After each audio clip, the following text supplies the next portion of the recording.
Welcome back to Mrinal recipes. आज आपण बघणार आहोत टॅकी नॅचोस कसं बनवायचं. त्यासाठी सगळ्यात आधी आपण इथे 1.5 वाटी तरी आपण गव्हाचं पीठ घेतलेलं आहे. त्यामध्ये आपण आता हळद ॲड केलेली आहे.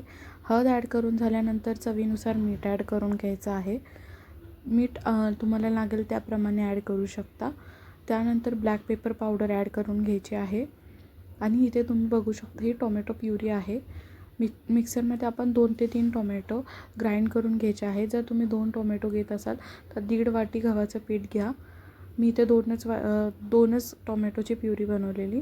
त्यानंतर पहिलं व्यवस्थित हे सगळं मिक्सर मिक्स करून घ्या आणि त्यानंतरच थोडं थोडं पाणी ॲड करून आपल्याला गोळा बनवून घ्यायचा आहे. आता इथे आपण बघू शकतो सगळं मिक्स करून घेतलेलं आहे.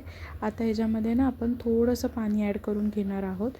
लागेल तसं पाणी ॲड करत करत आपल्याला इथं पीठ व्यवस्थित मळून घ्यायचं आहे. आणि जोपर्यंत आपलं पीठ व्यवस्थित जास्त घट्ट पण नाही हवं आणि जास्त सॉफ्ट पण नाही पाहिजे. सो मीडियम आपल्याला ठेवायचं आहे कन्सिस्टन्सी ह्याची. आपल्याला लाटताना इझी पडेल असं लाटायचं आहे. असं आपल्याला पीठ मळून घ्यायचं आहे. ह्याच्यामध्ये टोमॅटोची प्युरी ॲड केलेली आहे. जसं तुम्हाला माहिती आहे टोमॅटोला पाणी खूप जास्त सुटतं. त्यामुळे तुम्हाला काय करायचं आहे की जास्त पाणी ॲड करून मिक्स नाही करायचं आहे डो बनवताना. नंतर आपण इथे एक मसाला रेडी करून घेणार आहोत. इथे चिली पावडर घेतलेली आहे. त्यानंतर चाट मसाला ॲड केलेला आहे आणि लास्टला आपण मॅगी मसाला ॲड करून घ्यायचा आहे. मॅजिक मॅगी मसाला तुम्हाला माहिती असेल जो भेटतो तो ॲड करायचा आहे. त्यानंतर व्यवस्थित हे तिन्ही पण मसाले जे आहेत ते व्यवस्थित मिक्स करून घ्यायचे आहेत आणि हे आपल्याला साईडला ठेवायचं आहे. जेव्हा आपले नाचोस आहेत ते रेडी होतील तेव्हा आपण हे वरून ॲड करून घ्यायचे आहेत. त्यानंतर आता आपण बघू शकतो की आपला मसाला रेडी झालेला आहे. आता एकीकडे आपण काय करणार आहे ते गोळा बनवून घ्यायचा आहे आणि जसे आपण आपली चपाती लाटतो तसंच आपण लाटून घेणार आहोत. तुम्ही लाटताना जरा जास्त पीठ लावा गव्हाचं, जेणेकरून लाटताना इझी पडेल. किंवा जर तुम्ही कमी पीठ लावलं तर लाटताना ते खाली चिपकेल. जसं मी तुम्हाला बोलले टोमॅटो खूप जास्त पाणी सोडतं, तर त्यामुळे पीठ जे आहे ते मऊ होतं आणि ते खाली चिपकून जातं जेव्हा आपण लाटतो. आता इथे चारी साईडून इक्वली आपल्याला कट करून घ्यायचं आहे स्क्वेअर किंवा रेक्टँगलच्या शेपमध्ये. त्यानंतर आपण साईड्सचे सगळे एजेस काढून टाकणार आहोत. एक एक करून आता आपण सगळे एजेस काढून टाकायचे आहेत. एक एक एजेस काढून टाकल्यानंतर आपल्याला इक्वली लेंथवाईज सगळं कट करून घ्यायचं आहे. आता इथे साईडचं सगळं व्यवस्थित काढून घेतलेलं आहे. तर आता इथे इक्वली एक एक पार्ट आपण कट करून घेणार आहोत. तुम्ही बघू शकता की इथे मी कशाप्रकारे कट करते, तसंच तुम्हाला कट करून घ्यायचं आहे जेणेकरून आपल्याला इक्वल शेपमध्ये सगळे नाचोस भेटतील. आता एक एक करून आपण साईडला काढून घेणार आहोत. ते आपल्याला इझिली मग नाचोसचा शेप आहे जो इझिली कट करता येईल.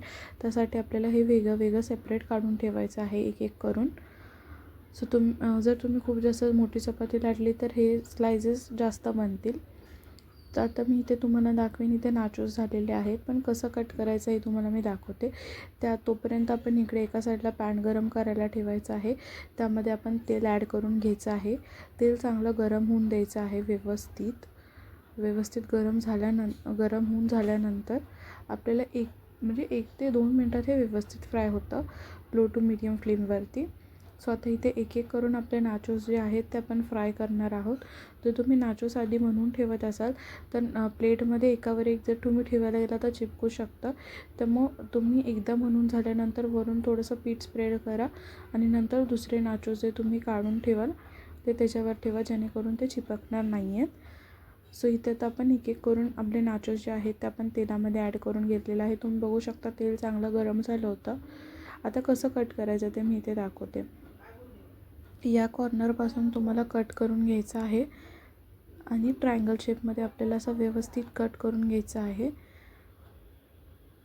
यामध्ये तुम्हाला खूप जास्त फोकस ठेवायचा आहे आणि जर एकसाथ ठेवून केलं तर इथे तिथे कट जाऊ शकतात आणि व्यवस्थित कट होणार नाही आहेत. सो आता हे व्यवस्थित सेपरेट करून घ्यायचं आहे तुम्हाला. तर तुम्ही बघू शकता की छान असा ट्रायंगल शेप आलेला आहे. तिकडे तेल गरम करायचं, तेलामध्ये आपल्याला ॲड करायचं आहे.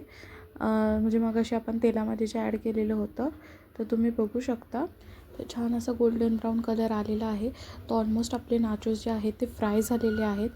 आधी क्रिस्पीसुद्धा होतात, इतके पण क्रिस्पी होत नाहीत, आतून ते सॉफ्ट असतात.